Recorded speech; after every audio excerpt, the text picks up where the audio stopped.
Well, welcome to our panel on airline distribution. Boy, things have really changed in a year since we had a panel like this last year. And so we want to try to see if we can at least move forward with this discussion. Certainly, we'll talk about NDC, we'll talk about personalization, we'll talk about new aggregators, traditional aggregators, and so forth. But I'm hoping that this session will actually spur some movement forward on this subject so that we all can work collaboratively together to help travel get back going here. We have a great set of panelists here. And so let's begin with just kind of the basic topic at hand, this new distribution capability that was introduced by IATA. I think it's almost 10 years ago. But certainly in 2019, I'm sure we would all agree, we saw a lot of momentum, a lot more momentum in 2019 than we had seen in prior years. But then since we've had COVID hit, we've had various reactions from the industry. Some seem to put this on pause, meaning the airlines putting it on pause. Some others are being more aggressive with this. I was wondering if as a panelist, if you can just give us your perspective of the current state of NDC, the new distribution capability, and whether or not you think it's actually going to be accelerating, decelerating, or it depends on the marketplace. If I may start with Alison, please. Yeah, thank you, Norm, and I hope all of you and your loved ones are well, and happy Thanksgiving for next week.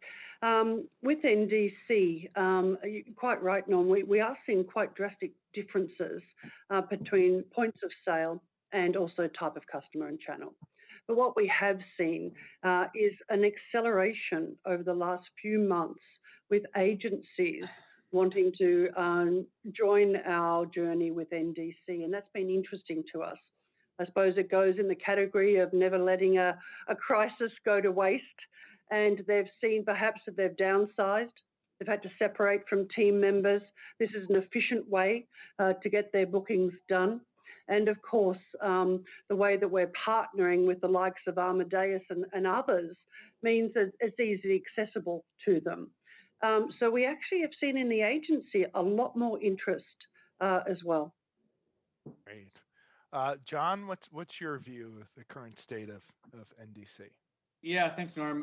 So kind of to echo Alison, I think we've seen, we've seen a mix of airline reactions. I think American has been at the forefront on NDC, so we've been working with them and Amadeus on piloting, making sure that we could get the full end-to-end kind of process through, make sure the content gets to our customers. But we've seen some airlines take a step back and kind of slow their development, given whether it's reduction in workforce or just given the current situation, they have other priorities to work on. And we've seen some airlines just kind of pause things for now, right, until the kind of COVID crisis gets worked through. So we've seen a mix. We have at GBT have continued to move forward with some key partners and working through NDC. I think the underlying kind of request that we get from our customers remains the same. They want to make sure they access the content, whether it's NDC, traditional, wherever they can get the content, they want to make sure they access it. They want to be able to shop and effectively manage those bookings. And they want to have an improved user experience and access to more information so they can make the right choice. So that has remained unchanged. And I think, we're still powering forward with a lot of our key partners.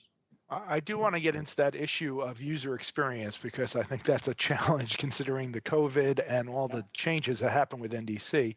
But let's just finish this this question. And Hal, if you could comment. I mean, obviously with NDCX, Amadeus has been doing a lot of work in this area. Can you talk a little bit about what you think is the current status of NDC is? Sure. I think a lot has been said by Alison and John. I mean, as you all know, Amadeus has a dual hat here. No, we are first probably one of the main providers of actually NDC channels to the airlines. Yeah, Altea and Navitaire. And the main competitor we have in that field is actually developments done by the airlines themselves in some occasions instead of taking our offering. There, what we've seen is a mixed balance. No, some airlines slowing down, others keeping them, but others calling up and say, maybe instead of doing it internally, I want to discuss with you to outsource it. As an aggregator of content, we kept investing in our aggregation possibilities. As both John and Alison mentioned, we've been piloting with many of the airlines that we have signed up to that. And The only thing I can say is that from an Amadeus perspective, we haven't slowed anything. We kept our investments and we're trying to secure that in our budget for next year, despite all the different shortcomings. In the end, it's technology, and we want to be an enabler of that. We don't question the motives. We're just trying to serve technology needs. That's great. And Moshe, I would think that you have a unique perspective, processing so much volume on NDC and low-cost carriers through Travelfusion. Can you make a comment on that? No, absolutely. And I would agree with all the panelists and my colleagues. We've actually seen a huge acceleration in the NDC programs, which has really been interesting, because in March, as demand collapsed, airlines were still unwavering in their commitment to roll out the NDC programs. So just to share a few facts and figures with you, on Travelfusion in March 2020, Travelfusion had 31 live NDC airlines. And between March and September, Travelfusion launched 5 new airlines in NDC, including Oman Air, Etihad, Siberia, ANA, and JAL. But the more interesting point is that in the pipeline, we have 11 new NDC airlines that are about to launch in the next few months. So this tells us that the airlines are committed to this channel, and are investing in quite a significant way, both in technology, but also in the relationship they are developing with the agencies. So we've seen on the agency side quite a growing demand for the NDC content. And from the Travelfusion perspective, the mix between LCC and NDC, what we consider to be full service carriers, actually the ratio of the full service carriers NDC on Travelfusion platform has grown quite significantly, at least twofold. That's very interesting. So the promise of NDC, at least from my perspective, and certainly correct me if you think I'm wrong on this, is to shift the quote from the GDS to the airline. So the airline could use customer insight to develop the right combination of services to meet that customer's need. Now that's been the pitch or the vision. The reality is we're still struggling with just trying to get the indirect and the direct channel normalized, that there's still content in the indirect channel that's not, content in the direct channel that's not in the indirect channel. So how can we ever move to this idea of personalization and unique quotes if we can't even get past this? What's preventing us from at least getting to the point where indirect channel has complete synergy with the direct channel as far as content, because content is really the issue here. I'll leave it open for everybody. Who would like to comment on this? No one wants to comment. I'll call. So how about John? Yeah, I'll kick off, and then I'm sure others will have opinions. So yeah, hey, I think for us, we view content a couple different ways. And so our, customers, number one, want access to all of the fares. So we want to make sure we work with our airline partners. So when travelers are shopping through our channels, whether that's through one of the online booking tools, it's with an offline agent, it's through the mobile app, they're able to see fares that are equal to or better than what's available on the airline website. So we're working closely with our airline partners to make that a reality, and then making sure it's going through the technology that feeds all those channels for us. The second, I think, around content is content's becoming more than just price points, right? There's other stuff that's associated with the fares that we want to make sure gets displayed to the traveler. So when they make their decisions, it may not just come down to price point. Maybe it's different perks or attributes to the ticket. Maybe it's around sustainability and carbon emissions, and that's important as they make their selections. We want to make sure all of that stuff is displayed to the traveler so they could shop and compare different offers from airlines and make the right choice. So we kind of think about it twofold, and that takes a lot of work between the technology companies, the airlines, the agencies, the online booking tools, understanding what the travelers and corporate corporations want. And we need to combine all that stuff and work together to deliver that. So that's kind of how we view kind of that indirect, direct content, and how do we want to deliver it in our channel. So that and Norm, on this, sorry, Norm. No, please go ahead. No, please go ahead. And Norm, on this, I just wanted to echo what John has been saying. We've been doing actually, it's Amadeus who we have done the first end-to-end, including auxiliaries, NDC with. And now we're also doing a trial with Amex GBT about personalisation, because honestly, that is the next step. It's what obviously all of us want for our vision, in 21. We are piloting that now. And we're piloting bundles. And I don't just mean a seat and a bag. You know, how boring is that? I mean the access to our Admirals Club, things like 5-star service, all of the things that people, when they want to get back on the road during COVID, will want from us, because they want a curb-to-curb or door-to-door experience where they're looked after. So these bundles really go nicely, actually, with as people start to return to travel during COVID, or even after COVID and the vaccines. We want to make sure we look after them on that journey. So we're doing quite a lot of that now in testing. And I do think we're going to get to it first, and we'll get to making sure that travel managers can even have their corporate bundle, utilising their TMC and us directly as well, so that they're able to actually patrol their very own travel guidelines through an NDC bundle, and that make it easier for them too. And if I may add to that, Norm, I think at the end, the essence of personalization, the quintessential goal is to, treat every individual at every moment and knowing the reasons, which obviously is difficult. No, but and in the end, one of the key elements, or some of the key elements, have been mentioned by Alison. The traveler has to feel that personalization is to its advantage. So you have to find the elements to personalize with. Cannot be only sit and bags, as Alison said. The provider, in this case, the airline, depending on the marketing strategy, you need to think, how am I pressing that traveler so that that person feels that personalization made sense? Because if not, personalization can turn into price unpredictability. And that can create a negative dynamic of changing in the shopping behavior of the travelers, more hesitation, more time to buy, more shopping around. No? And that probably is an unwanted consequence. So it's a balance of personalization that has to be rightly achieved. And personalization in the end is not only persons, it's also to decide, okay, at this point in time, because of supply and demand, maybe I want to have more flexibility in my pricing as an airline, or I want to react to this particular cluster of customers with more freedom than a contained set of classes. That, I think, is logical and is acceptable, but it's to find the right balance, in that journey of personalization, not to lose the customer or confuse the customer. So Moshe, you act as an intermediary for people like Concur, which is SAP Concur, which is a major booking tool, providing some of this input. How do you, as an intermediary, connect up with the goals that Alison described around personalization and that they're doing with Amex GBT and Amadeus? Yeah, so I can probably share an example with you, which will help make it more concrete. And I think that great advancements are already being made on personalization. I'll use Siemens as a new launch customer on Concur that's been using the Lufthansa corporate bundled fares. So you have a corporate user from Siemens coming into the Concur tool. They get identified whether by their department or even individually.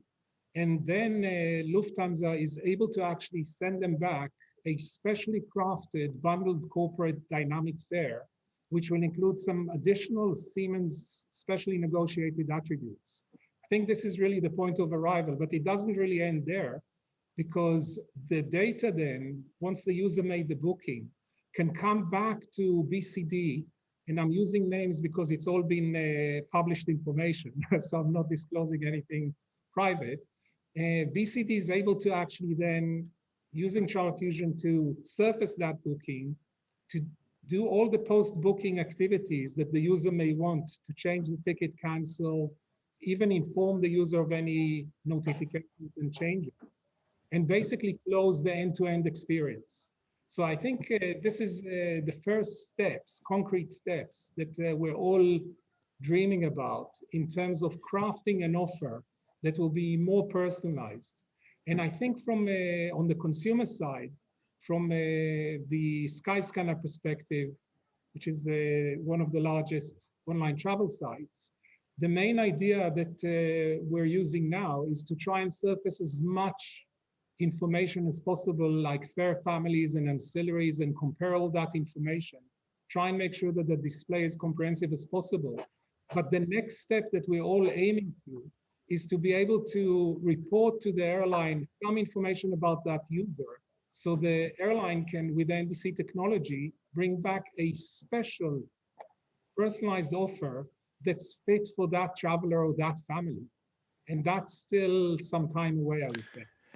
Well, it was very interesting to me that as soon as I mentioned the word, the term personalization, we got into this discussion, we immediately went, at least the panelists did, to the corporate market, because obviously that's where the frequency is and that's where the patterns are to be able to personalize. Leisure travel, as you just indicated, Moshe, is a little bit more challenging because, I may be going on a trip that's for leisure to visit family one time, and then I go on a ski trip, and then I take a museum tour, and I have all these different attributes based on what the purpose of that trip was. How do you personalize? I'll go back to you, Moshe. A leisure traveler customer who's infrequent or who has some frequency, but that has lots of different types of trips. So this really depends on industry collaboration. So it all starts with the website that have first-hand knowledge of the users, understand the user requirements, they know the user profile. And as you mentioned, they have all sorts of reasons for where they want to travel. Sometimes it will be more business related, and other times it's more family. So we can see from the type of searches what the user profiles and the user intent is. We pick up those signals from a very wide range of areas. And then the key will be two more things: to pass some information over to the airlines so they can actually react. And I'll be interested in Alison's point of view, but I think that the systems with the airlines will need to adapt the CRM systems, the revenue management systems, because we're talking also an issue of scale. How do you move from today, where we're being challenged in just meeting the volume and search demands? This is pre-COVID, of course, and will be very soon when COVID is behind us. So how do you turn that into 100x times where the load increases because we need to fire back personal offers? So those two things are still to be resolved. Would you like to comment on that, Alison? Yeah, you bet. It's a real priority for us, and Moshe's spot on. It's not particularly easy when you have certain CRMs and historical architecture that may not be perfect for this. What we are doing to start first, because we do a couple of things. We have some agencies who are really interested in leisure and personalization. I mean, 90% of our business at the moment is leisure. So we'd be fools not to be going down that path as quickly as we can. The other part is we're utilising our AA vacations on the leisure side to offer some of that personalisation, because that does have full access. It's not perfect, but we were, I think you're aware, we're the first, obviously, airline for North America to do NDC at scale, and that is helping us as well get these things done. But, I've got to say it's important for us. And I was just in New York 2 weeks ago, and we had 3 of our largest leisure agencies talk to us about how important this is to us. And we are doing this door-to-door trial because people want to be cherished on that entire journey, but it is a trial at the moment. And, it's not perfect, but we're getting there. We luckily also have Genera. And Genera can help us with this, and we are doing some pilots, of course, with Hyatt Hotels, Avis, and others. Norm, Great. we So have we a have a question. Yeah, we have a question. Yeah. Personalized, that is not anonymous shopping on meta search like Skyscanner would be very interesting. I wonder how this will impact OTAs that depend on Meta for traffic. I think that's to you, Moshe. Yeah, this is a brilliant question. And there are still things that we need to be resolved in the chain, because when we pass the user over to the OTA, we will need to actually inform the OTA with all the relevant parameters. But the good news is that if we build the technology correct and the connection to the OTA can already represent the information that will come back, which is, again, going to be personalized as it came from the airline. So this is how we plan to close that loop. But these are still big challenges from an architecture and technical infrastructure point of view, which I will not hide behind. It's true. Still needs to be figured out. Well, thank you. So, we certainly have seen different strategies using NDC as the term by different airlines. And I think we would all agree that the European airlines have been a little bit more focused on bypassing the GDS, while the US airlines haven't really been positioning NDC in that way. So the question I have, though, considering that momentum, and we have someone like Travelfusion who is being very, very successful as a not really a new intermediary, you've been around for a while, but as an alternative intermediary. What do you think? Do you think that will the GDSs still retain their role as the primary intermediary, or will they be one of many, or are their days actually numbered because we're going to have some new folks like Duffel or Atris or any of these new folks come along and steal market share? What's your opinion? Let me go to John. What do you think? GDS is you're a corporate, the biggest corporate agency in the world. You depend on the GDS. You have all your systems connected to GDS. But what's really your vision? So for us, I think with NDC, it's been an evolution over the past 4, 5, 6 years. I think if you rewind 6 years ago, yes, there was a lot of fragmentation in the approaches from airlines and figuring out how they want to get their content out there. I think there could be, there was some focus on improving shopping experience and getting new content out there. There was other objectives around, negotiations and working with the GDSs. So I think we have, seen, the airlines specifically in Europe move in a different direction over the past 1-2 years, and actually working closely with us. And we're working closely with Amadeus, with Sabre, with Travelport, and other kind of technology providers to really think about how do we deliver what the customers are asking for, and that's access to the fares, having it work through the system so they could shop and manage their bookings, and then ultimately improving the shopping experience. So I think we've seen a shift in what the airlines' approaches have been, and we've seen different announcements and things like that will I think drive those airlines towards delivering that. I think the biggest gap we have today is the actual display. So if we could bring in the best content out there, and it could be NDC content, it could be traditional content, whatever it is. If we can't display it to the traveler's not going to know it's there. So we need to really look at the online booking tools and other channels where the travelers and the corporates are shopping, and improve that to make sure all the information is delivered to the customer so they can make the right choices. Well, it seems like we have a bit of a dichotomy here. We have a lot more information is needed to travel. You need all the COVID information. You need all this stuff to make a decision. Now we have all, bundles are coming, and hopefully the specter of moving towards more personalization. Yep. And then at the same time, more and more bookings are going mobile. So it's even a smaller screen that you have to deal with. How anyone have an idea how this is all going to resolve itself? Are we going to be in kind of John in the Neo model where you're basically delivered a complete door-to-door itinerary and then have an option to change it to make it simpler for mobile? Yeah, I think some customers will go down that road where they want kind of the door-to-door. We see a lot of customers going, they want to shop for their airline, shop for their hotel, shop for their car rental. And okay. I think for us, we need to make sure that we're not overwhelming the traveler with a million different options in front of them at the time when they're making their decision. So there's key, like price is always going to be important, right? We always have to shop and compare price and make sure they have access to the right fares.